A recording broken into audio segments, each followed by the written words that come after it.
Hi friends, ಎಲ್ಲರಿಗೂ ನಮಸ್ಕಾರ. ಇವತ್ತಿನ ವಿಡಿಯೋದಲ್ಲಿ ಥ್ರೆಡ್ಡಲ್ಲೇ ವರ್ಕ್ ಮಾಡಿರೋದು ಈ ಡಿಸೈನ್ನ ಅದನ್ನು ನಾನು ನಿಮಗೆ ತೋರಿಸ್ತಾ ಇದ್ದೀನಿ. ಥ್ರೆಡ್ಡಲ್ಲೇ ಯಾವ ರೀತಿಯಾಗಿ ಡಿಸೈನ್ ಮಾಡಿದ್ದೀನಿ ಅಂತ ಪೂರ್ತಿಯಾಗಿ ವಿಡಿಯೋನ ಕೊನೆವರೆಗೂ ನೋಡಿ.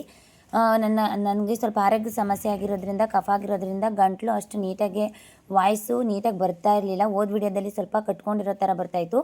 ಇವಾಗ ಸ್ವಲ್ಪ ರಿಲ್ಯಾಕ್ಸೇಷನ್ ಆಗಿದೆ, ಸ್ವಲ್ಪ ಇವಾಗ ಸ್ಮೂತಾಗಿ ವಾಯ್ಸ್ ಬರ್ತಾಯಿದೆ. ಯಾರು ಏನು ಅಂದ್ಕೋಬೇಡಿ, ಆರೋಗ್ಯ ಸಮಸ್ಯೆ ಬಂದಾಗ ಏನು ಮಾಡೋಕ್ಕಾಗಲ್ಲ. ಅದು ಏನಿರುತ್ತೋ ಅದನ್ನೇ ನಾವು ನಿಮ್ಗೆ ಹೇಳ್ಕೊಡ್ತೀವಿ, ಓಕೆನಾ.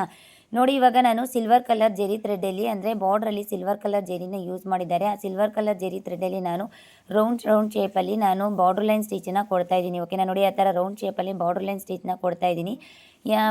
ಮೇಡಮ್, ಯಾವಾಗಲೂ ನಾವು ಸ್ಟ್ರೈಟಾಗಿ ಒಂದು 4 ಇಲ್ಲ 3 ನಂಬರ್ಗೆ ಲಿವರ್ನ ಅಡ್ಜಸ್ಟ್ ಮಾಡಿಕೊಂಡು ಸ್ಟ್ರೈಟ್ ಲೈನಾಗಿ ಸ್ಟಿಚ್ ಹಾಕ್ಬಿಟ್ರೆ ಸಾಕಲ್ವಾ ಅಂತ ನೀವು ಅನ್ಬೋದು.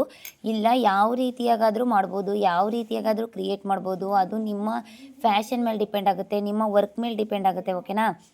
ಅದಕ್ಕೋಸ್ಕರ ನಾನು ಹೇಳ್ತೀನಲ್ವಾ, ನೀವು ಯಾವ ರೀತಿಯಾಗಾದರೂ ವರ್ಕ್ ಮಾಡ್ಕೊಳ್ಳಿ, ಓಕೆನಾ. ಅದು ಏನಂದರೆ ಒಂದು ಬ್ಲೌಸ್ಗೆ ಲುಕ್ ಅಂತ ಬರಬೇಕು, ಒಂದು ಬ್ಲೌಸ್ಗೆ ಡಿಸೈನ್ ಅಂತ ಆಗಬೇಕು, ಓಕೆನಾ. ಫಸ್ಟು ನಾನು ಕರುಲೈನಲ್ಲಿ ಡ್ರಾ ಮಾಡ್ಕೊಂಡಿದ್ದೀನಿ.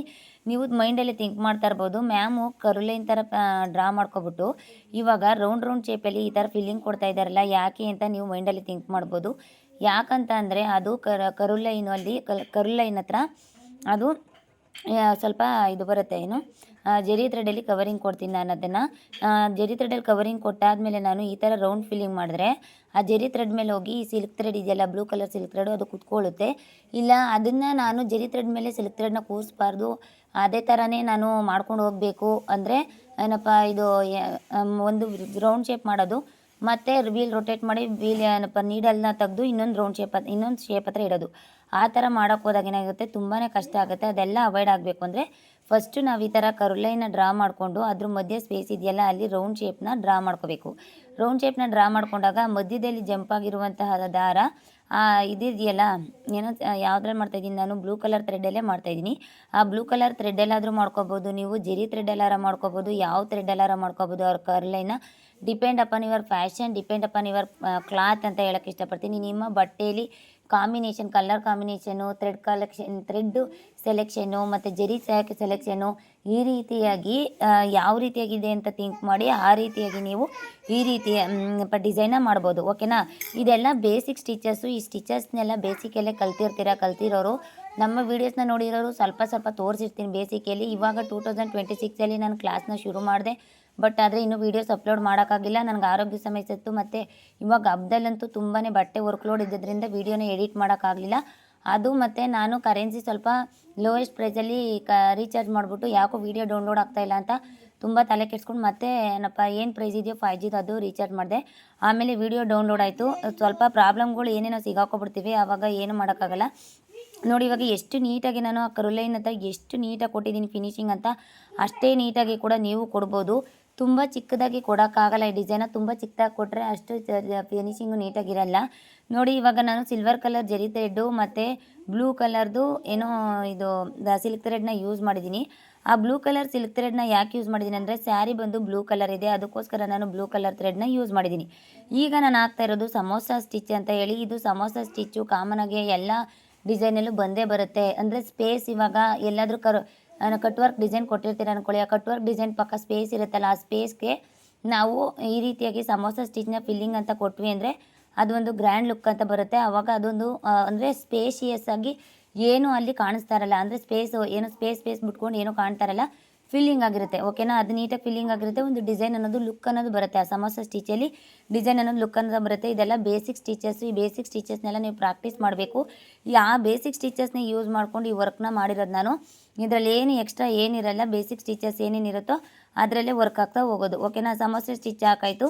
ಇವಾಗ ನಾನು ಸಮೋಸೆ ಸ್ಟಿಚ್ ಹಾಕಾದ್ಮೇಲೆ ಅದು ಒಂದು ಸ್ವಲ್ಪ ಕೋನ್ ಶೇಪಲ್ಲಿ ನಾನು ಡ್ರಾ ಮಾಡಿದ್ದೀನಿ ನೋಡಿ. ಅಂದರೆ ಹಿಂಗೆ ಬಾಕ್ಸ್ ಶೇಪ್, ಸ್ಟ್ರೈಟ್ ಲೈನ್ ಥರ ಡ್ರಾ ಮಾಡಿದ್ದೀನಿ. ಅಲ್ಲಿ ಏನು ಮಾಡ್ತಾಯಿದ್ದೀನಿ ಅಂತಂದರೆ, ನೋಡಿ, ಇವಾಗ ಮುಂದೆಗಡೆ ಲೀಫ್ ಡಿಸೈನ್ನ ಡ್ರಾ ಮಾಡ್ತಾಯಿದ್ದೀನಿ ನಾನು. ಅದಕ್ಕೆ ಸ್ಮಾಲ್ ಲೀಫ್ ಡಿಸೈನ್ ಕೊಡ್ತಾಯಿದ್ದೀನಿ ಅಂತ ಅನ್ಕೋತಾಯಿದ್ದೀನಿ. ಯಾಕಂದರೆ ತುಂಬ ದಿನ ಆಯಿತು ವೀಡಿಯೋ ಮಾಡಿ, ಅದರಿಂದ ಸ್ವಲ್ಪ ಏನು ಮಾಡ್ತಾಯಿದ್ದೀನಿ ಅಂತ ಹೇಳ್ತಾಯಿದ್ದೀನಿ. ಯಾಕಂದರೆ ವಾಯ್ಸ್ ಓವರಲ್ಲಿ ಕೊಡೋಕ್ಕಾಗಲ್ಲ. ಯಾಕಂದರೆ ವಾಯ್ಸ್ ಓವರ್ ನಾವು ಅಲ್ಲೇ ಕೊಟ್ವಿ ಅಂದರೆ ತುಂಬ ಎಕ್ಸ್ಟೆಂಡ್ ಆಗುತ್ತೆ ವೀಡಿಯೋ. ಅದಕ್ಕೋಸ್ಕರ ನಾವು ಶಾರ್ಟ್ ಫಾರ್ಮೇಟಲ್ಲಿ ಕ್ರಿಯೇಟ್ ಮಾಡಿ ವೀಡಿಯೋನ ಅಪ್ಲೋಡ್ ಮಾಡ್ತಾಯಿದ್ದೀವಿ. ನಾನು ಇದಕ್ಕೆ ರೈಸ್ ಸ್ಟಿಚ್ನ ಫಿಲ್ಲಿಂಗ್ ಕೊಡ್ತಾಯಿದ್ದೀನಿ. ಎಲ್ಲಿ ಅಂದರೆ ಆ ಕೋನ್ ಶೇಪಲ್ಲಿ ನಾನು ಇವಾಗ ಹಿಂಗೆ ಸ್ಟ್ರೈಟ್ ಲೈನು ಡ್ರಾ ಮಾಡ್ಕೊಂಡು ಹೋಗಿದ್ದೀನಿ ಅಲ್ವಾ, ಸಮೋಸೆ ಸ್ಟಿಚ್ ಮಧ್ಯ ಅಲ್ಲಿ ನಾನು ರೈಸ್ ಸ್ಟಿಚ್ನ ಫಿಲ್ಲಿಂಗ್ ಕೊಡ್ತಾಯಿದ್ದೀನಿ. ರೈಸ್ ಸ್ಟಿಚ್ನ ಫಿಲ್ಲಿಂಗ್ ಕೊಟ್ಟಾದಮೇಲೆ ಮುಂದೆಗಡೆ ಲೀಫ್ ಡಿಸೈನ್ನ ಡ್ರಾ ಮಾಡ್ತಾಯಿದ್ದೀನಿ. ಒಂದಕ್ಕೆ ಸಿಂಗಲ್ ಲೀಫ್ನ ಡ್ರಾ ಮಾಡ್ತಾಯಿದ್ದೀನಿ, ಇನ್ನೊಂದಕ್ಕೆ 2 4 5 ಲೀಫ್ನ ಡಿಸೈನ್ನ ಡ್ರಾ ಮಾಡ್ತಾಯಿದ್ದೀನಿ. ಇದೇ ರೀತಿಯಾಗಿ ನೀವು ಅಷ್ಟೇ ಪ್ರಾಕ್ಟೀಸ್ ಮಾಡಿ ಪ್ರತಿಯೊಂದು ಕ್ರಿಯೇಟಿವಿಟಿಲಿ ನೀವು ಪ್ರತಿಯೊಂದು ಡಿಸೈನು ಕಂಡುಹಿಡಿಬೇಕು. ಒಂದು ಸಿಂಗಲ್ ಡಿಸೈನ ನೀವು ಕಲ್ತ್ರಿ ಅಂತ ಅಂದರೆ, ಇವಾಗ ಬೇಸಿಕ್ ಸ್ಟಿಚಸ್ನ ಕಲ್ತೀರಿ ಅಂತಂದರೆ ಆ ಬೇಸಿಕ್ ಸ್ಟಿಚಸ್ಸಿಂದನೇ ಒಂದು ಡಿಸೈನ ಕ್ರಿಯೇಟ್ ಮಾಡೋ ಕೆಪಾಸಿಟಿ ನಿಮ್ಮಲ್ಲಿರುತ್ತೆ. ಅದನ್ನು ನೀವು ಪ್ರಾಕ್ಟೀಸ್ ಮಾಡ್ಕೋಬೇಕು, ಅದನ್ನು ನೀವು ಅಳವಡಿಸ್ಕೋಬೇಕು. ಓಕೆನಾ. Rice stitch, samosa stitch, leaf stitch, ಮತ್ತು ರೌಂಡ್ ಶೇಪ್ ಸ್ಟಿಚ್ಚು, ಮತ್ತು ಈ ಥರ ಕರ್ವ್ ಸ್ಟಿಚ್ ಎಲ್ಲ ಬೇಸಿಕ್ ಸ್ಟಿಚಸ್ ಎಲ್ಲ ನೀವು ಕಲ್ತಿರ್ತೀರ. ಈ ಸ್ಟಿಚಸ್ನೆಲ್ಲ ಅಪ್ಲೈ ಮಾಡಿ ನೀವು ವರ್ಕ್ ಅನ್ನೋದನ್ನ ಹಾಕಬೇಕು. ಇದನ್ನು ಯಾವುದೇ ಥರ ಟ್ರೇಸ್ ಮಾಡಿ ನಾನು ಎಂಬ್ರಾಯ್ಡ್ರಿನ ಮಾಡಿಲ್ಲ. ನಾನು ಏನು ಕೈಲೇ ಡ್ರಾ ಮಾಡಿಕೊಂಡು ಒಂದು ಸ್ಟೆಪ್ ಆದಮೇಲೆ ಒಂದು ಸ್ಟೆಪ್ ಆದಮೇಲೆ ಒಂದು ಮಾಡಿದ್ದೀನಿ. ಇದು ಏನು ಗೊತ್ತಾ, ಇದೇನು ಸೂಚಿಸುತ್ತೆ ಅಂದರೆ ನಾವು ಬೇಸಿಕ್ ಸ್ಟಿಚಸಲ್ಲಿ ಒಂದು ಅಸೈನ್ಮೆಂಟ್ ಅಂತ ಕ್ರಿಯೇಟ್ ಮಾಡಬೇಕು ಅಂತ ಅಂದ್ಕೊಳ್ಳಿ. ಇವಾಗ ಬೇಸಿಕ್ ಸ್ಟಿಚಸ್ ಒಂದು 10 ಬೇಸಿಕ್ ಸ್ಟಿಚಸ್ನ ಕಲ್ತಿದ್ದೀರ ನೀವು. ಆ 10 ಬೇಸಿಕ್ ಸ್ಟಿಚಸಲ್ಲಿ ನಾನು ಯಾವ ರೀತಿಯಾಗಿ ಡಿಸೈನ್ ಮಾಡ್ಬೋದು ಅಂತ ನೀವು ಮೈಂಡಲ್ಲೇ ಥಿಂಕ್ ಮಾಡಬೇಕು. ಯಾಕಂದರೆ ಒಂದು 10 ಬೇಸಿಕ್ ಸ್ಟಿಚಸ್ನ ನಾವು ಪ್ರಾಕ್ಟೀಸ್ ಮಾಡಿದ್ರೆ ಒಂದು ಅಸೈನ್ಮೆಂಟ್ ಥರ ಕ್ರಿಯೇಟ್ ಮಾಡಿಕೊಂಡು ಅದರಲ್ಲೇ ನಾವು ಒಂದು ಡಿಸೈನ್ನ ಮಾಡಿದ್ವಿ ಅಂದರೆ ಅದೊಂದು ಫ್ಯಾಷನ್ ಆಗುತ್ತೆ. ಅದೊಂದು ಟ್ರೆಂಡಿಯಾಗಿ ಡಿಸೈನ್ ಆದರೂ ಆಗ್ಬೋದು, ಇಲ್ಲಾಂದರೆ ನೀವು ಕಲ್ತಂಗೂ ಆಗುತ್ತೆ, ಕ್ರಿಯೇಟಿವಿಟಿ ಬರುತ್ತೆ, ಓನ್ ಕ್ರಿಯೇಟಿವಿಟಿ ಬರ್ತದೆ. ಓಕೆನಾ. ಅದಕ್ಕೋಸ್ಕರ ನಾನು ಹೇಳ್ತಾ ಇರೋದು, ಏಕ್ಸನು 5 ಲೀಫ್ ಡಿಸೈನೇ ಡ್ರಾ ಮಾಡ್ಬೋದಾಗಿತ್ತು, ಬಟ್ ಆದರೆ ಅದು ಓವರ್ ಆಗಿಬಿಡುತ್ತೆ ಅಂತ ನನಗನ್ನಿಸ್ತು. ಯಾಕಂದರೆ ಜಾಸ್ತಿ ಅದೇ 5 ಫ್ಲವರ್ಸ್ನೇ ಒತ್ತಾಗಿ ಕೊಟ್ವಿ ಅಂದರೆ ಹೀಗೆ ಡಿಸೈನ್ ಎನ್ಲಾರ್ಜಾಗಿ ಕಾಣಿಸ್ತಾ ಇದೆ, ಆಮೇಲೆ ಮತ್ತೆ ಇನ್ನೂ ಜಾಸ್ತಿ ಲಾರ್ಜ್ ಆಗಿಬಿಡುತ್ತೆ, ಮತ್ತು ಗಜಿಬಿಜಿ ಥರ ಆಗಿಬಿಡುತ್ತೆ ಅಂತ ಅಂದ್ಬಿಟ್ಟು ನಾನು ಒಂದಕ್ಕೆ ಕೋನ್ ಶೇಪ್ ಥರ ಇದೆಯಲ್ಲ ಅಲ್ಲಿ ಒಂದಕ್ಕೆ ಲೀಫ್ನ ಡ್ರಾ ಮಾಡಿದ್ದೀನಿ, ಇನ್ನೊಂದಕ್ಕೆ 5 ಲೀಫ್ ಡಿಸೈನ್ನ ಡ್ರಾ ಮಾಡಿದ್ದೀನಿ. ಓಕೆನಾ. ಇದೇ ರೀತಿಯಾಗಿ ನೀವು ಎಲ್ಲ ಸ್ಟಿಚಸ್ನ ಹಾಕಿ ಡಿಸೈನ್ ಮಾಡಿ ಪ್ರಾಕ್ಟೀಸ್ ಮಾಡಿ 100% ಹೇಳ್ತೀನಿ ಬಂದೇ ಬರುತ್ತೆ, ಬರದೇ ಇರೋಕ್ಕಂತೂ ಚಾನ್ಸ್ ಇಲ್ಲ. ಯಾಕಂದರೆ ಈ ಥರ ಡಿಸೈನ್ಸ್ ಎಲ್ಲ ನೀವು ಪ್ರಾಕ್ಟೀಸ್ ಮಾಡಿ ಕಲ್ತ್ರಿ ಅಂದರೆ ಕಸ್ಟಮರ್ ಆಟೋಮೆಟಿಕ್ಲಿ ನಿಮ್ಮ ಹತ್ರ ಬಂದೇ ಬರ್ತಾರೆ. ಡಿಸೈನ್ಸ್ ತುಂಬ ಚೆನ್ನಾಗಿ ಮಾಡ್ತಾರೆ, ಅಲ್ಲಿ ಹೋಗಿ ಮಾಡಿಸ್ಕೊಳ್ಳೋಣ, ಮಷಿನ್ ವರ್ಕ್ ಮಾಡ್ತಾರೆ, ಹ್ಯಾಂಡ್ ವರ್ಕ್ ಮಾಡ್ತಾರೆ, ಕುಚ್ಚಾಕ್ತಾರೆ, ಮತ್ತು ನಾರ್ಮಲ್ ಬ್ಲೌಸಸ್ನೆಲ್ಲ ನೀಟಾಗಿ ಸ್ಟಿಚ್ ಮಾಡ್ತಾರೆ, ಫಿಟ್ಟಿಂಗ್ ಎಲ್ಲ ಚೆನ್ನಾಗಿ ಮಾಡ್ತಾರೆ ಅಂತ ನಿಮ್ಮ ಹತ್ರನೇ ಬರ್ತಾರೆ. ನೀವು ಎಷ್ಟು ಡಿಸೈನ್ನ ಕ್ರಿಯೇಟಿವಿಟಿಯಾಗಿ ಕ್ರಿಯೇಟ್ ಮಾಡ್ತೀರೋ ಅಷ್ಟು ಕಸ್ಟಮರ್ ನಿಮ್ಮ ಹತ್ರ ಬಂದೇ ಬರ್ತಾರೆ. ಓಕೆನಾ. ಪ್ರತಿಯೊಂದನ್ನು ಕಲಿಬೇಕು, ಪ್ರತಿಯೊಂದೂ ನೀವು ಪ್ರಾಕ್ಟೀಸ್ ಮಾಡಬೇಕು. ನಾನೇನು ನಾನು ಪರಿಣಿತ ಆಗಿಬಿಟ್ಟಿದ್ದೀನಿ, ನಾನು ಕಲ್ತ್ಬಿಟ್ಟಿದ್ದೀನಿ, ಎಲ್ಲನೂ ಬಂದ್ಬಿಡುತ್ತೆ ನನಗೆ ಅನ್ನೋದು ಸುಳ್ಳು. ಯಾಕಂದರೆ ನಾವು ಇಷ್ಟು ಮಷಿನ್ ವರ್ಕು, ಹ್ಯಾಂಡ್ ವರ್ಕು, ಕುಚ್ಚು, ಬ್ಲೌಸು, ಲೆಹೆಂಗಾ, ಚೂಡಿದಾರು, ಶರಾರ, ಲಾಂಗ್ ಗೌನು, ಲೆಹೆಂಗಾ, ಫ್ರಾಕ್ಸು, ಮತ್ತು ನೆಕ್ಸ್ಟು ಶಾರ್ಟ್ಸು, ಶರ್ಟು ಅದೆಲ್ಲನೂ ಕಲ್ತಿದ್ರು ಕೂಡ, ಇಷ್ಟೆಲ್ಲ ನಾವು ಕಲ್ತಿದ್ರು ಕೂಡ ಇನ್ನೂ ಕಲಿಯೋದು ತುಂಬಾ ಇದೆ. ಯಾಕಂದರೆ ನಾವು ಕಲಿತಾ ಹೋದರೆ ಡಿಸೈನ್ಸ್ ಪ್ಯಾಟ್ರನ್ಸ್ ಹೇಳೋಕ್ಕಾಗಲ್ಲ, ಲಕ್ಷ ಕೋಟಿಗಟ್ಟಲೆ ಡಿಸೈನ್ಸ್ ಇದೆ. ಅಷ್ಟು ಡಿಸೈನ್ಸ್ ಎಲ್ಲ ನಾವು ಪ್ರಾಕ್ಟೀಸ್ ಮಾಡಬೇಕು. ಅಷ್ಟು ಡಿಸೈನ್ಸ್ ಎಲ್ಲ ನಾವು ಪ್ರಾಕ್ಟೀಸ್ ಮಾಡ್ತಾಯಿದ್ರೂ ಬರ್ತಾನೆ ಇರುತ್ತೆ ಬಿಡಿ, ಬರ್ತಾನೆ ಇರುತ್ತೆ. ಯಾಕಂದರೆ ಇವಾಗ ಫ್ಯಾಷನ್ ಮೇಲೆ ಜನ ಇರೋದು, ಆ ಫ್ಯಾಷನ್ ಮೇಲೆ ಜನ ಇರೋದ್ರಿಂದ ಬರ್ತಾನೆ ಇರುತ್ತೆ. ಓಕೆನಾ. ನೋಡಿ ಯಾವ ಥರ ನಾನು ಡಿಸೈನ್ನ ಡ್ರಾ ಮಾಡ್ತಾಯಿದ್ದೀನಿ ಅಂತ. ಒಂದು 2 ತಾವು ಏನಪ್ಪ ಇದು ರಿಂಗು ಸ್ವಲ್ಪ ತಡೀತಾ ಇತ್ತು, ಆದ್ದರಿಂದ ನಾನು ಅಲ್ಲಿ ಸ್ವಲ್ಪ ತಡೀತಾ ಇದ್ರ ಹತ್ರ ಸ್ವಲ್ಪ ಬಿಟ್ಬಿಟ್ಟೆ. ಬಿಟ್ಟು ಆಮೇಲೆ ರಿಂಗ್ನ ರಿಮೂವ್ ಮಾಡಿ ಮಾಡಿಕೊಂಡೆ. ನಾನು ನೋಡಿ ಇವಾಗ ಆ ಕಡೆ ಸರಿಸ್ಕೋಬೋದಾಗಿತ್ತು, ಬಟ್ ಡಿಸೈನ್ ಸ್ವಲ್ಪ ಲಾರ್ಜಾಗಿ ಬಂದ್ಬಿಡ್ತು. ಅದರಿಂದ ಓಕೆ ಪರವಾಗಿಲ್ಲ, ರಿಂಗ್ನ ರಿಮೂವ್ ಮಾಡಿ ಕೆಳಗಡೆ ಮಾಡ್ಕೋತೀನಿ. ನಾನು ತೋರಿಸುವಂಥ ಡಿಸೈನು ನಾನು ನಿಮಗೆ ಯಾವುದು ಸೇಮ್ ಒಂದೇ ಥರದ ಡಿಸೈನ್ಸ್ ಯಾವುದು ತೋರಿಸಿಲ್ಲ ಇದುವರೆಗೂ. ಡಿಫ್ರೆಂಟಾಗಿರೋ ಡಿಸೈನ್ಸ್ನೇ ನಾನು ನಿಮಗೆ ತೋರಿಸಿದ್ದೀನಿ, ಯಾವುದು ಕೂಡ ಒಂದೇ ಥರ ಡಿಸೈನ್ನ ತೋರಿಸಿಲ್ಲ. ಓಕೆನಾ. ಯಾಕೆ ಅಂದರೆ ನಮ್ಮ ಸ್ಟೂಡೆಂಟ್ಸು ಪ್ರತಿಯೊಬ್ಬರು ಕೂಡ ಡಿಫ್ರೆಂಟಾಗಿರೋ ಡಿಸೈನ್ಸ್ನೆಲ್ಲ ಪ್ರಾಕ್ಟೀಸ್ ಮಾಡಬೇಕು, ಅವರು ಕಲಿಬೇಕು ಅನ್ನೋ ಉದ್ದೇಶದಿಂದ ನಾನು different designs, different colour combination, different cut work design, different boat neck design, net cloth attach ಮಾಡಿ ಡಿಸೈನು ಪ್ರತಿಯೊಂದು ಕೂಡ ನಾನು ತೋರಿಸ್ತಾ ಹೋಗಿದ್ದೀನಿ. ನೀವು ಅದೇ ರೀತಿಯಾಗಿ ಪ್ರಾಕ್ಟೀಸ್ ಮಾಡಿದರೆ, ಆ ಡಿಸೈನ್ಸ್ ಎಲ್ಲ ಪ್ರಾಕ್ಟೀಸ್ ತೊಗೊಂಡಿದ್ರಿ ಅಂದರೆ 100% ಹೇಳ್ತೀನಿ ಸಕ್ಸಸ್ ಆಗೇ ಆಗ್ತೀರಾ. ಸಕ್ಸಸ್ ಆಗದೇ ಇರೋಕ್ಕಂತ ಚಾನ್ಸೇ ಇಲ್ಲ. ಯಾಕಂದರೆ ಪ್ರತಿಯೊಂದು ಒಂದು ಸ್ವಲ್ಪ ಮಟ್ಟಿಗಾದರೂ 100% 20% ಆದರೂ ನಾವು ಕವರ್ ಮಾಡಿದ್ವಿ ಈ ಫ್ಯಾಷನ್ ಅನ್ನೋದನ್ನ ಅಂದರೆ ಕಸ್ಟಮರ್ ಆಟೋಮೆಟಿಕ್ಕಾಗಿ ನಿಮ್ಮ ಸೆಳೀತಾರೆ.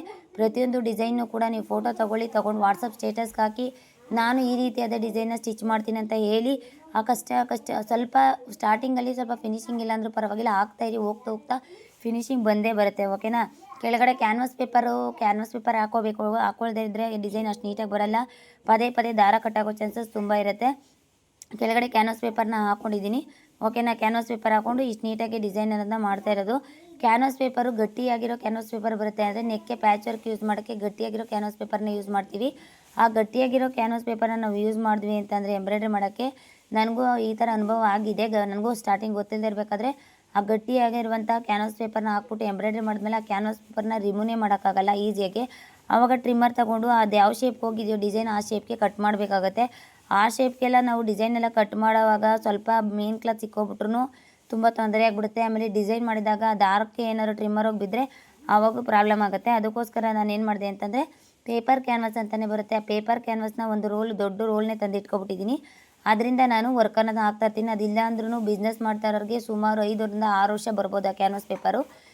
ಏನಪ್ಪ ಸಿಂಪಲಾಗಿ ಡಿಸೈನ್ ಹಾಕ್ತಾಯಿದ್ದೀನಿ, ಇವತ್ತೊಂದು ನಾಳೆ ಒಂದು ಹಾಕ್ತೀನಿ ಅಂದರೆ 10 ವರ್ಷನಾದರೂ ಆ ಕ್ಯಾನ್ವಾಸ್ ಪೇಪರು ವರ್ಕ್ ಆಗೇ ಆಗುತ್ತೆ. ಓಕೆನಾ, ಆ ಥರ ಒಂದು ಬಂಡ್ಲು ತೊಗೊಳ್ಳಿ, ಯೂಸ್ ಆಗುತ್ತೆ.